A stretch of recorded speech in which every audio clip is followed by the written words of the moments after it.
আচ্ছা, আপনি কি গ্যাস বা অ্যাসিডিটির সমস্যায় ভুগছেন? খাওয়ার পরপরেই বুক জ্বালাপোড়া করে, ঢেকুর ওঠে, অথবা আপনি পেটে অস্বস্তি অনুভব করেন? তাহলে এই ভিডিওটি আপনার জন্য। কারণ আজ আমরা জানব কিভাবে কিছু ঘরোয়া উপায় মেনে এই সমস্যা থেকে খুব সহজে মুক্তি পাওয়া যায়। তাই ভিডিওটি মনোযোগ দিয়ে দেখুন। আর আজকের বলা টিপসগুলো যদি আপনি মেনে চলতে পারেন, তাহলে আপনি গ্যাস ও অ্যাসিডিটির সমস্যা থেকে পুরোপুরি মুক্তি পেতে পারেন। তাহলে আর কথা না বাড়িয়ে চলুন শুরু করা যাক।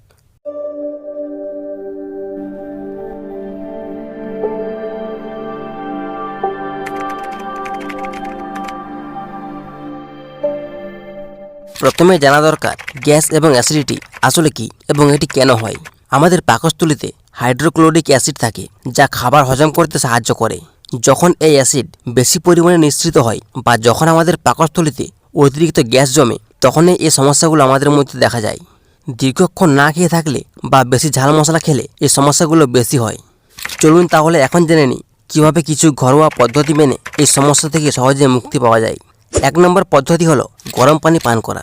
আপনি প্রতিদিন সকালে খালি পেটে 1 গ্লাস হালকা গরম পানি পান করুন। এটি পাকস্থলীর অ্যাসিড নিয়ন্ত্রণ করে, হজম শক্তি ভালো করে এবং পেট ফাঁপা দূর করে। 2 নম্বর যে পদ্ধতি ওটি হলো জিরা পানি।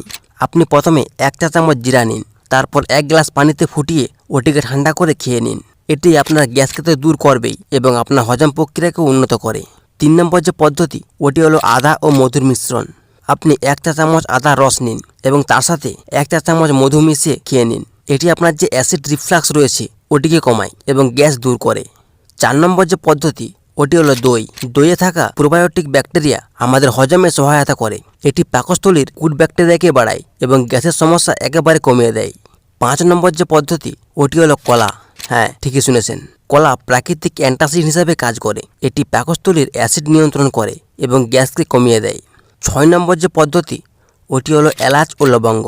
এলাচ এবং লবঙ্গ হজম শক্তিকে বাড়ায় ও সাথে পাকস্থলীর গ্যাসকে কমায়। সাথে একটা বোনাস বেনিফিটস ওটি হলো এলাচ এবং লবঙ্গ আপনার মুখের দুর্গন্ধকেও দূর করে। 7 নম্বর যে পদ্ধতি ওটি হলো নারকেলের পানি। নারকেলের পানি আপনার পাকস্থলীর অতিরিক্ত অ্যাসিডকে নিয়ন্ত্রণ করে এবং গরমকালে বিশেষ করে এটি আপনার জন্য খাওয়া অনেক জরুরি। 8 নম্বর যে সমাধান ওটি হলো ফেনুগ্রিক বা মেথি বীজ। আপনি রাতে 1 চা চামচ মেথি বীজ নিন, ওটিকে ভিজিয়ে রেখে সকালে খালি পেটে খেয়ে নিন। এটি আপনার হজম শক্তিকে বাড়াবে এবং আপনার গ্যাসের সমস্যাকে পুরোপুরি রিমুভ করে দেবে। 9 নম্বর যে সমাধান ওটি হলো ভাতের মাড়। ভাতের মাড় প্রাকৃতিক অ্যান্টাসিড হিসেবে কাজ করে। এটি আপনার পেটে আরাম দেয় এবং গ্যাসকে দূর করে দেয়। 10 নম্বর এবং সর্বশেষ সমাধান হলো পুদিনা পাতার চা। পুদিনা পাতা আমরা সকলেই দেখেছি। আপনি যদি পুদিনা পাতাকে ফুটিয়ে চা করে খান, তাহলে এটি আপনার হজমের জন্য খুবই ভালো। তার সাথে সাথে গ্যাসকেও কমিয়ে দেয়।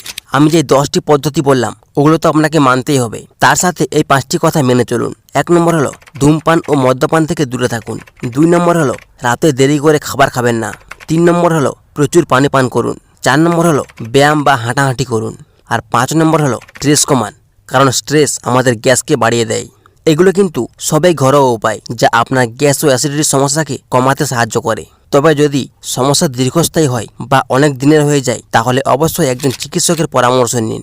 ভিডিওটি যদি আপনার ভালো লেগে থাকে তাহলে লাইক, শেয়ার এবং সাবস্ক্রাইব করতে ভুলবেন না। আর যদি আপনার কোনো প্রশ্ন থেকে থাকে তাহলে অবশ্যই আমাদের কমেন্টে জানান। আর পরবর্তী ভিডিও কোন টপিকের উপর চান ওটিকেও অবশ্যই কমেন্টে লিখে জানান। ওকে, ভালো থাকুন, সুস্থ থাকুন। পরবর্তী ভিডিওতে আবার দেখা হবে।